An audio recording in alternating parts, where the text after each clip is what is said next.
జగన్ గారి నివాసం దగ్గర ఉన్నటువంటి చెక్ పోస్టులు తీసేసి అక్కడ ఉన్నటువంటి సెక్యూరిటీని మొత్తం కూడా తొలగించేసి మూడంచెల భద్రతను కూడా తీసేసి రాక్షసానందం పొందుతున్నటువంటి వారిని మనం చూసాం. ఆ దృశ్యాలు ఒకసారి చూద్దాం. ప్రస్తుతం జగన్ గారి నివాసం దగ్గర ఎలాంటి పరిస్థితి ఉంది, భద్రతను తొలగించేసి ఏ రకంగా అక్కడికి మైకులు కెమెరాలు పట్టుకెళ్ళి ఇన్ని రోజులు ఇక్కడ రహదారి లేకుండా చేశారంటూ ఏ రకంగా వెళ్ళొచ్చు, ఏ మార్గం గుండా జగన్ గారి ఇంటి దగ్గరికి వెళ్ళొచ్చు, ఏ రకంగా ఏ మార్గాల గుండా వెళితే ఆ ఇంటిపై దాడి చేయొచ్చు అన్నట్టుగా ఒక మాక్ డ్రిల్ చేసి చూపించారు కదా. ప్రస్తుతం అక్కడ ఉన్నటువంటి దృశ్యాలు చూపిస్తాను, ముందుగా చూడండి. ఆ తర్వాత ఆసక్తికరమైనటువంటి దృశ్యాలు, రాష్ట్ర ప్రజలందరూ నోరెళ్లబెట్టే దృశ్యాలు కూడా కొన్ని నేను చూపిస్తాను. ప్లీజ్ ఒకసారి తాడేపల్లి దగ్గర జగన్ గారి నివాసం దగ్గర ఉన్నటువంటి పరిస్థితిని చూపించండి. ఇది సార్, ఇప్పుడు మనం డైరెక్ట్గా జగన్మోహన్ రెడ్డి గారి ఇంటి ముందు నుంచి అలా నడుచుకుంటూ వెళ్ళిపోవచ్చు, అలా కార్ల మీద వెళ్ళిపోవచ్చు, అలా బైకుల మీద వెళ్ళిపోవచ్చు. ఇది వాళ్ళు కోరుకున్నది. అక్కడ మూడంచెల భద్రత తీసేశారు, చెక్ పోస్టులు తీసేశారు, ఎవ్వరూ అడ్డుకోరు, అక్కడ సెక్యూరిటీ ఉండదు, ఎటువంటి భద్రత ఉండదు, ఎవ్వరికి వాడు వెళ్ళిపోవచ్చు, ఎవ్వరికి వారు వెళ్ళిపోవచ్చు. ఇక్కడ ఎల్లో మీడియా కొన్ని కెమెరాలు పట్టుకొని వెళ్ళింది, రహదారులన్నీ చూపించింది. అంటే జగన్ గారి నివాసం పైన ఎట్లా దాడి చేయొచ్చు, ఏ మార్గాల గుండా వెళితే ఆ ఇంటిపైన రాళ్లు వేయొచ్చు, ఎట్లా అసాంఘిక శక్తులకు మనం సమాచారం అందించవచ్చు, ఎట్లా ఒక మాక్ డ్రిల్ చేసి మరీ చూపించారు. ఇప్పుడు ప్రస్తుతం తాడేపల్లిలో జగన్మోహన్ రెడ్డి గారి ఇంటి ముందున్నటువంటి దృశ్యాలు మీరు ఇప్పుడు స్క్రీన్ పైన చూస్తున్నారు. ఆయనకు భద్రత అవసరం లేదట, సెక్యూరిటీ అవసరం లేదట, చెక్ పోస్టులు అవసరం లేదట, ఆయన ఇంటి ముందు నుంచి అందరూ వెళ్ళిపోవచ్చట. అంటే ముఖ్యమంత్రిగా ఉన్నప్పుడు మొన్నటి వరకు ఆ భద్రత అంతా అవసరం, ఒక్క రోజులో ముఖ్యమంత్రిగా దిగిపోయిన మరుసటి రోజు నుంచి అది అవసరం లేదు. అంటే ఆయన భద్రతకు ముప్పు ఉందనే కదా ఇంతకాలం అక్కడ చెక్ పోస్టులు పెట్టారు, ఇంతకాలం అక్కడ భద్రతా సిబ్బందిని పెట్టారు, ఇంతకాలం అక్కడ సెక్యూరిటీని మోహరించారు. అంటే ఒక్క రోజులో పదవి మారిపోతే ఆ ముప్పు ఉండదా, ముప్పు తొలగిపోదా? ఎందుకు అసాంఘిక శక్తులకు మీరు సమాచారం ఇచ్చేలా ఒక రకమైనటువంటి మాక్ డ్రిల్ అక్కడ చేశారు? రెండోది, అప్పటికప్పుడు ఎందుకు అక్కడ ఉన్నటువంటి చెక్ పోస్టులు తీసేశారు, ఎందుకు అప్పటికప్పుడు అక్కడ ఉన్నటువంటి సెక్యూరిటీని తొలగించారు, ఎందుకు అప్పటికప్పుడు మూడంచెల భద్రత తీసేశారు? ఏం కుట్ర దాగి ఉంది దీని వెనుక? అంటే ఆ దారిలో ఎవరు నడవకూడదా, అంటే మాలాంటి వాళ్ళు వెళ్ళకూడదా? ఈయన ఇంతకాలం ఏదో ఒక రక్షణ బంధం కట్టుకుంటే అక్కడున్న వారికంతా ఇబ్బంది కాదా? ఎల్లో మీడియా శ్రీరంగ నీతులు చూశాం కదా, ఏ రకమైనటువంటి నీతులు చెప్పిందో, నిన్ననే నీతులు చెప్పిందో. ఇప్పుడు అదే ఎల్లో మీడియా ఇక్కడ హైదరాబాదులో ఉంటుంది. పొరుగు రాష్ట్రంకి వెళ్దాం, పక్క రాష్ట్రంకి వెళ్దాం. చంద్రబాబు నాయుడు నివాసం దగ్గర ఎలాంటి పరిస్థితి ఉంది ఈ రాష్ట్ర ప్రజలందరూ చూడాలి. జగన్మోహన్ రెడ్డి గారికేమో మూడంచెల భద్రత ఉండకూడదు, ఆ దారిలో ఎవరైనా పోవచ్చు, రహదారిలో ఎవరైనా తిరగచ్చు, ఎవరైనా ఆ ఇంటిపైన రాయొచ్చు, అక్కడ సెక్యూరిటీ లేకుండా మనం చేయొచ్చు, ఆ ఇంటిపైకి ఎలా దాడి చేయొచ్చో మాక్ డ్రిల్ చేసి మరి ఎల్లో మీడియా చూపిస్తుంది కదా. అదే ఎల్లో మీడియా ఉండేటటువంటి హైదరాబాద్లో, అదే ముఖ్యమంత్రి చంద్రబాబు నాయుడు గారు నివాసం ఉండేటటువంటి హైదరాబాదులో ఆయన ఇంటి దగ్గర పరిస్థితి ఏంటో చూపిస్తా. ఎందుకు చూపించాల్సి వస్తోంది? మీరు ఈ దరిద్రపు ఆలోచన చేశారు కాబట్టి అది కూడా చూపించాల్సి వస్తుంది. మీరు ఈ కుట్రపూరిత ఆలోచన చేశారు కాబట్టి అది కూడా చూపించాల్సి వస్తుంది. మీరు అసాంఘిక శక్తులకు సమాచారం చేరవేస్తున్నారు కాబట్టి అది కూడా చూపించాల్సి వస్తుంది. ఒక్కసారి హైదరాబాద్లో చంద్రబాబు నాయుడు గారి నివాసం వద్ద ఎలాంటి పరిస్థితి ఉందో విజువల్ నేను 4 మార్గాలు చూపిస్తాను సార్. 4 మార్గాలు ఉంటాయి అక్కడ. ఒక్కొక్క మార్గంలో ఎవరైనా సరే వెళ్ళగలరా? విజువల్ నెంబర్ 1 హైదరాబాద్లో జూబ్లీ హిల్స్లో చంద్రబాబు నాయుడు గారి నివాసం వద్ద పరిస్థితి. ఎస్, విజువల్ నెంబర్ 1 ఇది. ఆ విజువల్ అలాగే ఉంచండి. Visual number 1 road close sir. మీరు కావాలంటే మనం పెద్దమ్మ తల్లి టెంపుల్ నుంచి హెచ్పి గోడౌన్ ఉంటుంది, ఆ గోడౌన్ నుంచి అలా ముందుకొచ్చి అప్ ఉంటుంది. అక్కడ ఆ మెట్ట ఎక్కిన తర్వాత లెఫ్ట్ తీసుకుంటే రైట్ సైడ్ చంద్రబాబు నాయుడు గారి నివాసం ఉంటుంది. ఆ road close. Road number 1 close అంటే ఒక రహదారి క్లోజ్. 1 అంటే అక్కడ రహదారి క్లోజ్. మీరు వెళ్ళలేరు ఆ మార్గంలో. ఆ మార్గంలో వెళితే మీరు కేబీఆర్ పార్క్ దగ్గరికి వెళ్ళిపోవచ్చు, ఇమీడియట్గా చెక్ పోస్ట్ దగ్గరికి వెళ్ళిపోవచ్చు, 4 అడుగుల దూరం.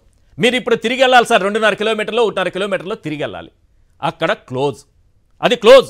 హెచ్పి గ్యాస్ గోడౌన్ పక్కన నుంచి మీరు మెట్రో స్టేషన్ వరకు వెళ్ళాలనుకుంటే ఆ దారిలో వెళుతున్నప్పుడు రైట్ సైడ్ మొత్తం కూడా క్లోజ్ అయిపోయి ఉంటుంది. ఇది ఒక రహదారి. మొత్తం 4 రహదారులు చూపిస్తాను ఆ ఇంటికి 4 వైపులా ఎలాంటి పరిస్థితి ఉందనేది. రాష్ట్ర ప్రజలందరూ గమనించాలి. కానీ ఒక్క విషయం చెబుతున్నా, చంద్రబాబు నాయుడు గారి భద్రతకు ప్రమాదం కలగాలని నేను కోరుకోవట్లేదు, ఎల్లో మీడియా కోరుకున్నట్టుగా. భద్రత అవసరమే, కానీ చంద్రబాబు నాయుడు గారికి ఒక రూలు, జగన్మోహన్ రెడ్డి గారికి మరో రూల్ అని మీరు ప్రచారం చేశారు కదా, ఆ దృశ్యాలు చూపించారు కదా, మొత్తం సెక్యూరిటీ తీసేశారు కదా, 3 అంచెల భద్రత తొలగించారు కదా, అక్కడ ఎవరైనా సరే తిరగచ్చని ఒక రూల్ పాస్ చేశారు కదా.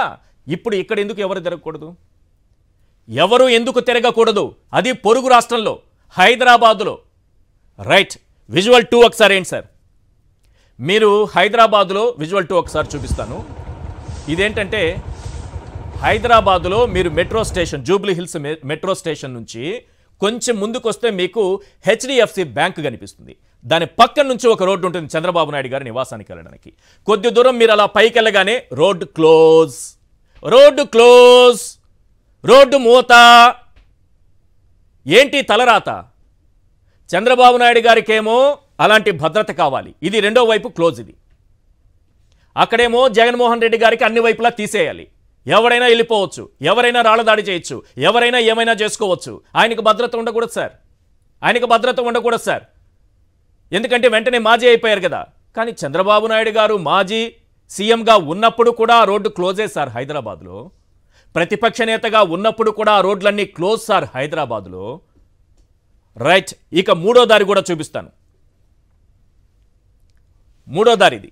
చంద్రబాబు నాయుడు గారి ఇంటికి విఐపీలు వెళ్ళేటటువంటి మెయిన్ ఎంట్రన్స్, హెరిటేజ్ సంస్థ బిల్డింగ్ ఉంటుంది, దాని పక్కన నుంచి వెళితే మెయిన్ ఎంట్రన్స్ ఉంటుంది. అది కూడా క్లోజ్ సార్, అది కూడా క్లోజ్ సార్. ఈ రహదారి కూడా క్లోజ్ చేసి, మీకు ఎక్కడైనా ఒక వెహికల్ కనిపిస్తోందా? ఆ దారిలో మామూలుగా ప్రజలు ఎవరైనా తిరుగుతున్నారా? కార్లు వేసుకొని బైకుల మీద తిరుగుతున్నారా?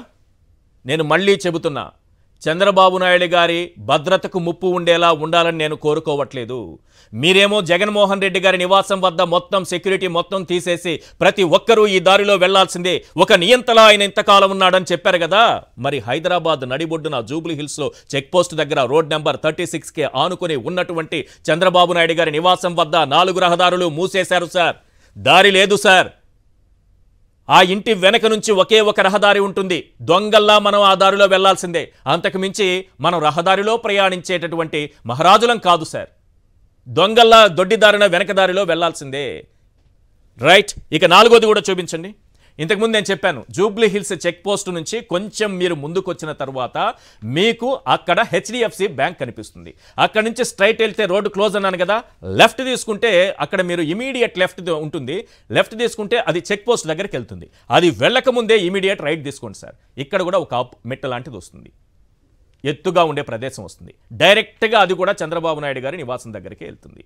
ఇక్కడ కూడా కొంచెం ముందుకు వెళ్ళగానే రోడ్డు క్లోజ్, మళ్ళీ లెఫ్ట్ తీసుకోవాల్సిందే, రైట్ వెళ్ళలేం. అక్కడ చంద్రబాబు నాయుడు గారి నివాసం ఉంటుంది. ఇది సార్ పరిస్థితి. మీరు ఎవ్వరూ కూడా ఆ చుట్టుపక్కల ఏ మార్గం గుండా వెళ్ళేటటువంటి అవకాశమే లేదు. అక్కడేమో జగన్మోహన్ రెడ్డి గారి ఇంటి దగ్గర అన్ని రోడ్లు ఓపెన్ చేసేస్తాము, పొలోమని అందరూ వెళ్ళిపోండి అంటారు కదా. ఎల్లో మీడియాను నేను ప్రశ్నిస్తున్నా, మీరుండేది హైదరాబాద్లోనే కదా, మీ మీడియా సంస్థలన్నీ హైదరాబాద్లోనే ఉన్నాయి కదా, మరి చంద్రబాబు నాయుడు గారి నివాసం దగ్గర భద్రత ఉండాలా వద్దా? అన్ని రోడ్లు ఓపెన్ చేసేద్దామా? లేదు, అక్కడ మాత్రమే జగన్మోహన్ రెడ్డి గారి ఇంటి దగ్గర మాత్రమే అందరూ వెళ్ళొచ్చు, ఇక్కడ మాత్రం వెళ్ళకూడదు అనుకుంటే పచ్చ మీడియా మొత్తం కూడా సిగ్గుతో తలదించుకుని మీ కెమెరాలన్నీ తీసుకెళ్లి ఆ హుస్సేన్ సాగర్లో నిమజ్జనం చేసుకోండి. ఇంతకంటే మీకు చెప్పగలిగింది ఏమీ లేదు. ఒక్కసారి మీరు మైకులు పట్టుకొని రండి.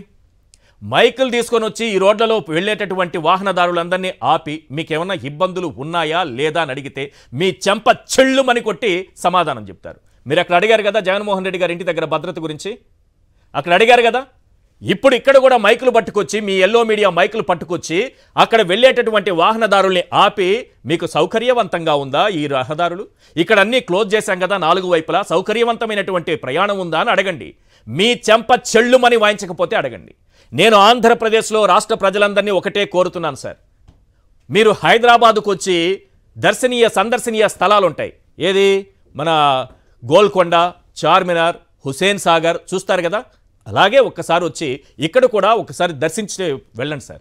ఇది కూడా ఒక దర్శనీయ స్థలంగా చేసుకోండి సార్. మనకు వాస్తవాలేంటో తెలుస్తాయని. దయచేసి దీన్ని తప్పుగా అర్థం చేసుకోకండి.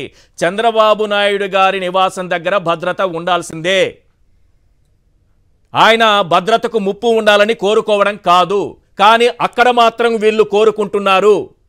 చంద్రబాబు నాయుడు గారు ప్రతిపక్ష నేతగా మీ నివాసం దగ్గర ఎలాంటి భద్రత ఉందో అలాంటి భద్రత అక్కడ జగన్మోహన్ రెడ్డి గారికి ఉండాల్సినటువంటి అవసరం ఉందా లేదా? ముఖ్యమంత్రి స్థాయిలో మీరు ఒక్కసారి ప్రెస్ మీట్ పెట్టి చెప్పండి సార్.